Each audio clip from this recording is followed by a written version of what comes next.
নমস্কার, আমি দেবজ্যোতি। আমার আজকের প্রতিবেদনে আপনাদের সকলকে স্বাগত জানাই। অভয়ার বাবা মা আগামী দিনে কি প্রত্যক্ষ রাজনীতিতে প্রবেশ করবেন, সেই প্রশ্নই এখন আকাশে বাতাসে ঘুরতে শুরু করেছে। এখন যার সঙ্গে তিনি গাঁটছড়া বেঁধেছেন সেই শুভেন্দু অধিকারী তাদের রাজনৈতিক উদ্দেশ্যে অবশ্যই ব্যবহার করার চেষ্টা করবেন। কিন্তু অভয়ার বাবা মাকে নিয়ে যারা প্রথম অভয়ার আন্দোলন শুরু করেছিলেন, সেই নারায়ণ বন্দ্যোপাধ্যায় বিখ্যাত চিকিৎসক, তিনি জানালেন যে মানসিক অবসাদে ভুগছেন অভয়ার বাবা এবং মা। এমন একটি মানসিক রোগে তারা ভুগছেন যে তারা তাদের মানসিক স্থিতি রাখতে পারছেন না। যখন যা মনে আসছে তাই তারা মুখ থেকে প্রকাশ করছেন। এই মানসিক অবসাদের কারণে সমাজ থেকে তারা দূরে চলে যাচ্ছেন। প্রতিবেশীরা তাদের কাছ থেকে মুখ ফিরিয়ে নিচ্ছেন, আত্মীয় স্বজনরাও সম্পর্ক রাখছেন না। এর মূল কারণ হচ্ছে অভয়ার বাবার মা, তাদের যে কথাবার্তা, তাদের যে অঙ্গভঙ্গি, তাদের যে আচরণ, তার প্রতি সহানুভূতি এবং সমব্যথী পশ্চিমবঙ্গের প্রতিটি মানুষের রয়েছে। কিন্তু বারবার তারা রাজনীতির শিকার হচ্ছেন। নারায়ণ বন্দ্যোপাধ্যায় তার ডাক্তারি চোখ দিয়ে যা দেখেছেন, তিনি বলেছেন বামপন্থী হোক, ডানপন্থী হোক, তৃণমূল হোক, বিজেপি হোক, সিপিএম হোক, সকলেরই উচিত অভয়ার বাবা মায়ের প্রতি একটু সমব্যথী দেখিয়ে তাদের রাজনৈতিকভাবে না ব্যবহার করে তাদের একটি মেডিটেশনের সুযোগ দেয়া হোক, তাদের একটু একা থাকতে দেয়া হোক। বারবার তাদের ক্ষত ঘায়ে যেভাবে আঘাত করছেন বিভিন্ন রাজনৈতিক দল, যেভাবে তাদের নিয়ে ব্যবহার করছেন, তার ফলেই মানসিক অবসাদগ্রস্ত হয়ে পড়ছেন। নমস্কার, আমি দেবজ্যোতি। আমার এই পর্বটি যদি ভালো লাগে, চ্যানেলটি সাবস্ক্রাইব করে বেল আইকনটি ক্লিক করে আমার পাশে থাকবেন।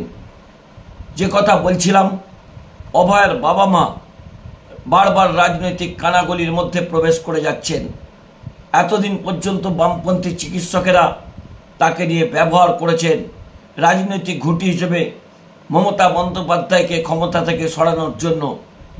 যখন তাদের প্রতি আস্থা হারিয়েছেন অভয়ার বাবা মা, তারপরে অর্ধেক বিজেপির ওপর ভরসা করছেন। সেখানেও যথেষ্ট বিপদ রয়েছে। ভারতীয় জনতা পার্টি করতে গেলে তাকে নরেন্দ্র মোদী এবং অমিত শাহের নির্দেশ মেনেই করতে হবে।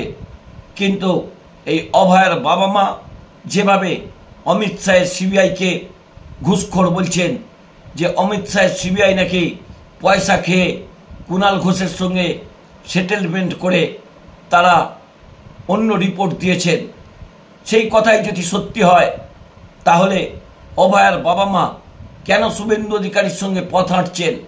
ইতিমধ্যেই অভয়ার বাবা মায়ের এই বক্তব্যের বিরুদ্ধে কুণাল ঘোষ তাকে মানহানির নোটিশ পাঠিয়েছেন। এই পরিবারের প্রতি বাংলার প্রতিটি মানুষের সমব্যথী, বাংলার প্রতিটি মানুষ সহানুভূতির সঙ্গে বিষয়টিকে বিবেচনা করেন। তার পরিবারে যে অপূরণীয় ক্ষতি হয়েছে তা কোনো মতেই পূরণ করা সম্ভব নয়। কিন্তু সেই ক্ষতকে যেভাবে রাজনৈতিকভাবে ব্যবহার করা হয়েছে তা নিয়েই প্রশ্ন তুললেন নারায়ণ বন্দ্যোপাধ্যায়। এই নারায়ণ বন্দ্যোপাধ্যায় প্রথম অভয়ার বাবা মাকে নিয়ে পথ চলেছিলেন, আরজি করের আন্দোলন শুরু করেছিলেন। এমনটা নয়তো যে সেই অভয়ার বাবা মা সেই বামপন্থী সংগঠনের পাশ থেকে সরে এসে, বামপন্থী রাজনৈতিক দলগুলির পাশ থেকে সরে এসেছেন বলেই আজকে নারায়ণ বন্দ্যোপাধ্যায় এই বক্তব্য রাখছেন। আপনারা প্রথমেই শুনুন নারায়ণ বন্দ্যোপাধ্যায়ের সেই বক্তব্য।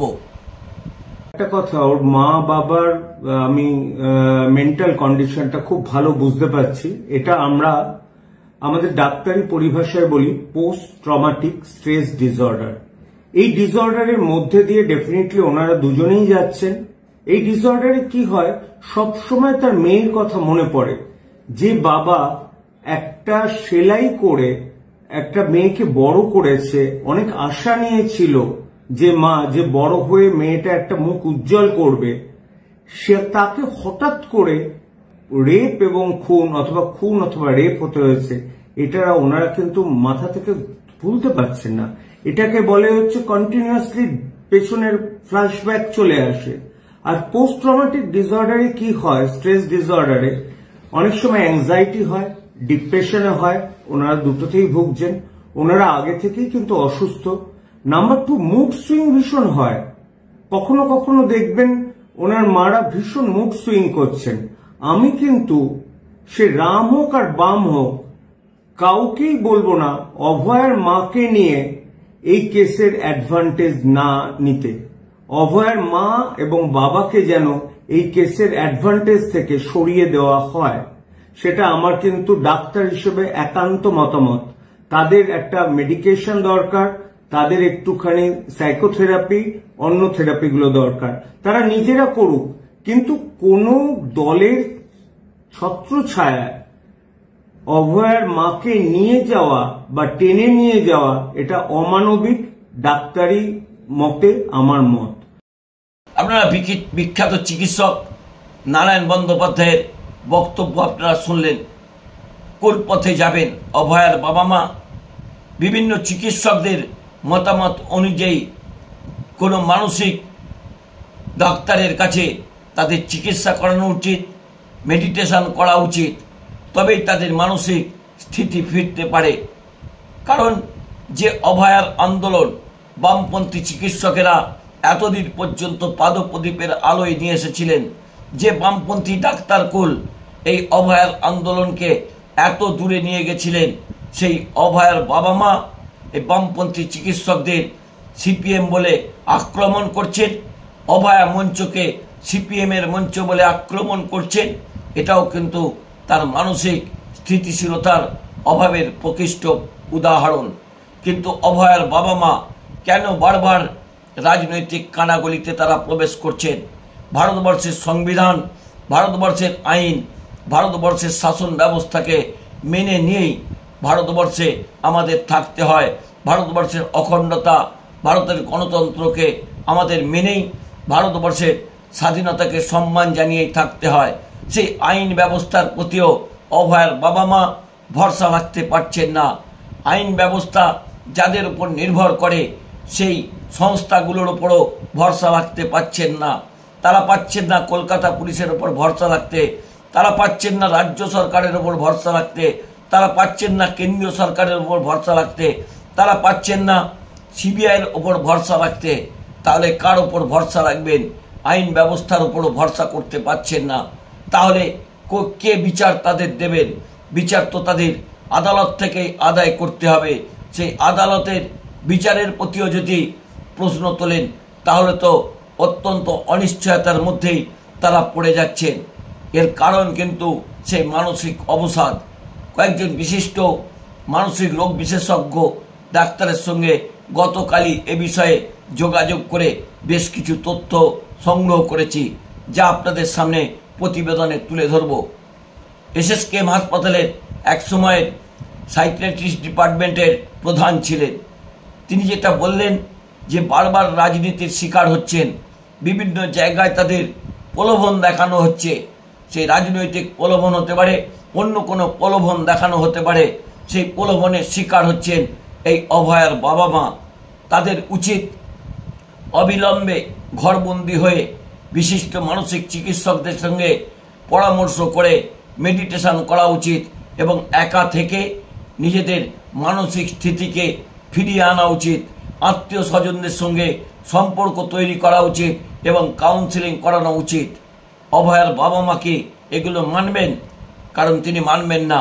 কেউ নিজেকে মানসিক রোগী ভাবতে চান না। অভয়ার বাবা মা তো মোটেই তারা সে বিষয়ে কিছুই ভাবছেন না। গতকাল এই নারায়ণ বন্দ্যোপাধ্যায়ের বক্তব্যের পর তাদের প্রশ্ন করা হলে তারা ছিলেন চুপ।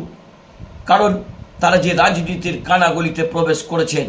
কেউ কেউ তো বলতে শুরু করেছে অভয়ার বাবা ভবানীপুর কেন্দ্রে মমতা বন্দ্যোপাধ্যায়ের বিরুদ্ধে প্রার্থী হবেন। এটাই নাকি শুভেন্দু অধিকারী ঠিক করেছেন। অভয়ার মাকে পানিহাটিতে দাঁড় করাতে পারেন। একই পরিবারের দুজনকে তৃণমূল কংগ্রেসের বিরুদ্ধে লড়িয়ে দিয়ে তাদের আরও বড় মানসিক চাপ সৃষ্টি হচ্ছে না তো, এই প্রশ্ন উঠতে শুরু করেছে। তবে দিন আরও গড়াবে। নির্দিষ্ট সময়ে নির্বাচন এলে 7 থেকে 8 মাস পরে পশ্চিমবঙ্গের বিধানসভা নির্বাচন। পশ্চিমবঙ্গের বিধানসভা নির্বাচন যত এগিয়ে আসবে, অভয়ার বাবা মা যদি সংশ্লিষ্ট চিকিৎসকদের সঙ্গে কথা বলে তাদের চিকিৎসা না করান, তাহলে কিন্তু আরও রাজনীতির বড় কানাগুলিতে তারা প্রবেশ করবেন। নমস্কার, আমি দেবজ্যোতি। আমার এই পর্বটি ভালো লাগলে চ্যানেলটি সাবস্ক্রাইব করে বেল আইকনটি ক্লিক করে আমার পাশে থাকবেন। We want justice.